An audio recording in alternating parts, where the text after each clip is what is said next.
మీద కోపంతోనే కాంగ్రెస్‌లోకి వెళ్ళానన్నది అవాస్తవం అంట. కవిత చేస్తున్న ప్రచారాన్ని ఖండిస్తున్నా. క్యూసిమ్ ద్వారా వైఎస్ నుంచి ఆహ్వానం అంట. ఆయన పిలుపునిస్తేనే కాంగ్రెస్‌లో చేరా. మేం చేరినందుకు సంగారెడ్డికి ఐఐటీ, పటాన్ చెరువు సంగారెడ్డి హైవే ఇచ్చారు. నాకు హరీష్‌కు మధ్య పోరు సహజమే. రాజకీయ శత్రువులమైన పని పురుగులం.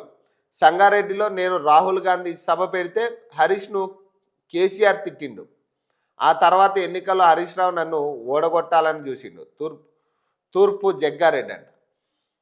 హరీష్ రావు మీద కోపంతోనే తను కాంగ్రెస్ పార్టీలోకి వెళ్ళానంటూ కేసీఆర్ కూతురు కవిత తప్పుడు ప్రచారం చేస్తున్నారని, దీన్ని తను పూర్తిగా ఖండిస్తున్నానని టీపీసీసీ కార్యనిర్వాహక అధ్యక్షుడు తూర్పు జగ్గారెడ్డి స్పష్టం చేశారు.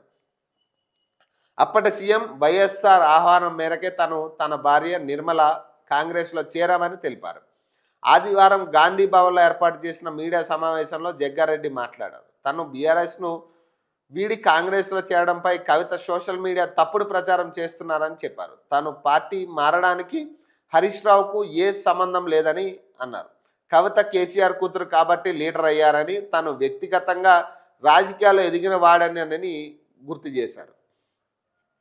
కవిత ఇంటి పంచాయతీలో తనను ఎందుకు తీస్తున్నారని నిలదీశారు. అప్పట్లో మున్సిపల్ ఎన్నికల సందర్భంగా తాము జగ్గారెడ్డిని తట్టుకోలేమంటూ జిల్లా కాంగ్రెస్ నేతలు వైఎస్ఆర్కు చెబితే ఐపీఎస్ వ్యాస్కు సంగారెడ్డి ఎస్పీగా పోస్టింగ్ ఇచ్చారు. వ్యాస్ నన్ను హౌస్ అరెస్ట్ చేస్తే జనం కోపంతో పోలింగ్ బూత్లకు ఎగబడి మా అభ్యర్థులను గెలిపించారు.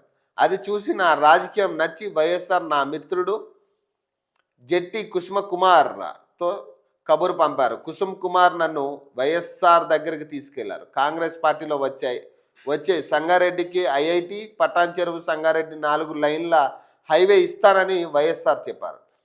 దానికోసం నేను కాంగ్రెస్లో చేరాను, అంతే తప్ప హరీష్పై కోపంతో బీఆర్ఎస్ను వీడలేదు అని జగ్గారెడ్డి వివరించారు.